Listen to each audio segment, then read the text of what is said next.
Syak, bismillahirrahmanirrahim. Assalamualaikum warahmatullahi wabarakatuh.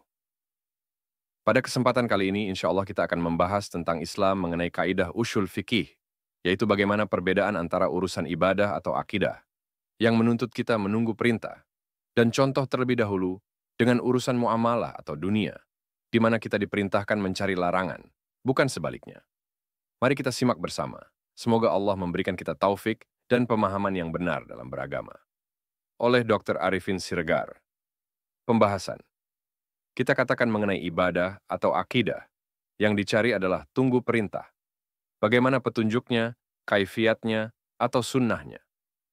Maksudnya sebagai contoh. Bagaimana melaksanakan sholat sunat subuh?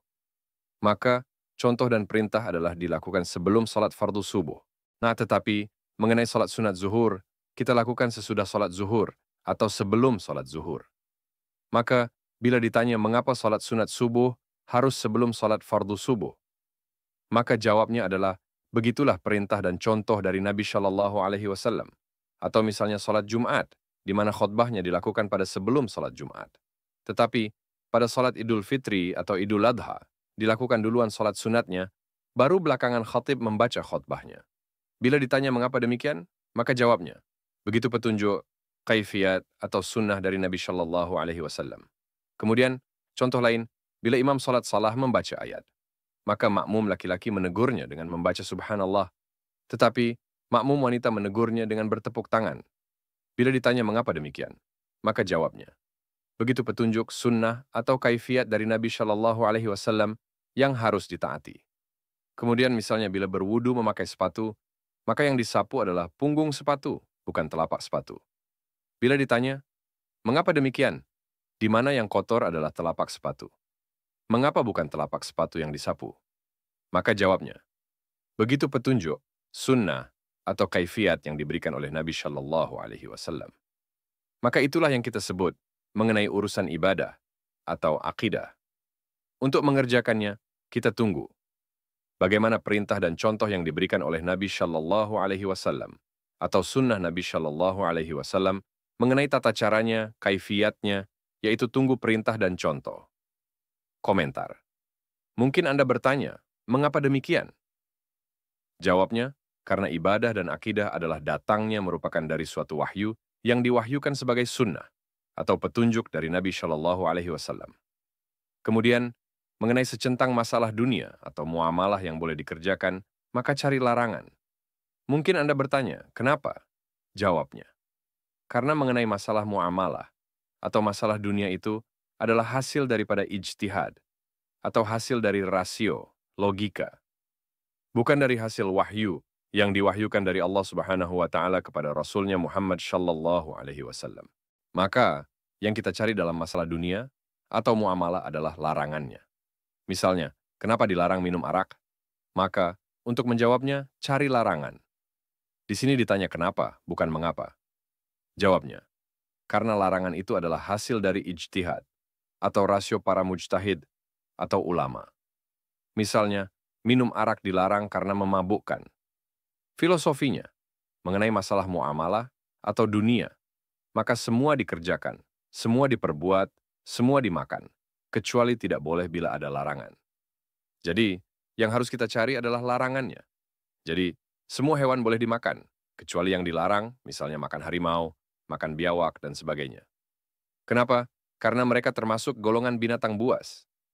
Jadi, yang dicari larangannya, jangan ditanya binatang-binatang apa yang boleh dimakan. Jadi, bukan dicari makanan apa yang boleh dimakan, tetapi yang dicari apa binatang yang dilarang untuk dimakan. Komentar. Berlainan dengan ibadah atau akidah. Untuk mengerjakannya yang dicari adalah petunjuk bagaimana kaifiatnya atau tata caranya. Bukan ditanya misalnya, apakah dilarang azan untuk dipakai pemberangkatan calon jemaah haji atau penanaman mayat?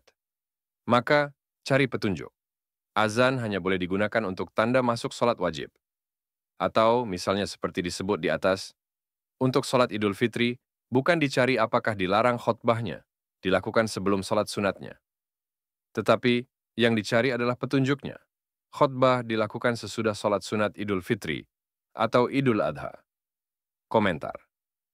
Untuk lebih jelasnya, kita ambil contoh azan adalah diperuntukkan untuk tanda masuk waktu salat fardu. Begitu petunjuk sunnah atau kaifiat dari Nabi Shallallahu Alaihi Wasallam. Bila azan dilakukan oleh di antara umat Islam untuk pemberangkatan calon jemaah haji, atau adanya gempa, atau penanaman mayat ke liang lahat, maka perbuatan itu dituduh Nabi Shallallahu Alaihi Wasallam bid'ah, sesat, dan di neraka. Ditanya kenapa? Karena perbuatan yang mengada-ada, menambah-nambah, mengubah-ubah petunjuk, sunnah, atau kaifiat yang telah diberikan oleh Nabi Shallallahu Alaihi Wasallam. Ya mungkin ada yang berkomentar, apa salahnya? Kan baik, kan bagus. Demi syiar, demi menggugah hati seseorang untuk ingat kepada Allah Subhanahu wa Ta'ala. Jawabnya, dalam hal ibadah atau akidah, yang dicari bukan baik, bagusnya, demi syiar, dan sebagainya. Tetapi yang dicari benarnya adalah menjadi benar bila dilakukan atau diamalkan sesuai petunjuk Nabi Shallallahu Alaihi Wasallam.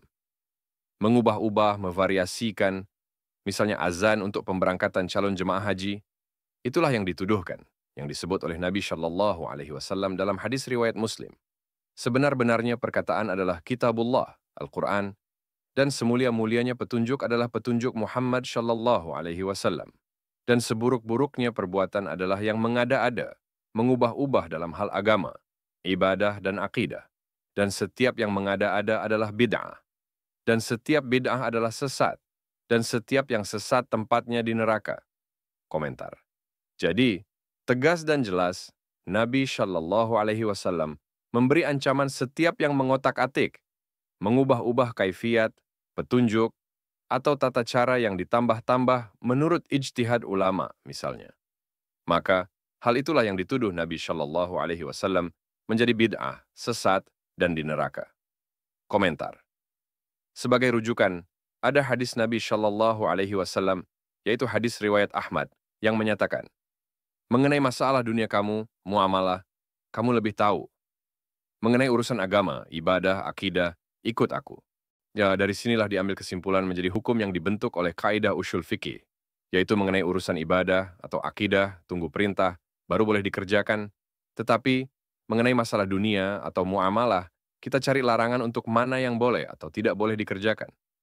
Karena masalah dunia dasar terbentuknya adalah hasil dari ijtihad, rasio, atau logika. Tetapi, mengenai masalah ibadah, akidah adalah hasil dari wahyu yang diwahyukan.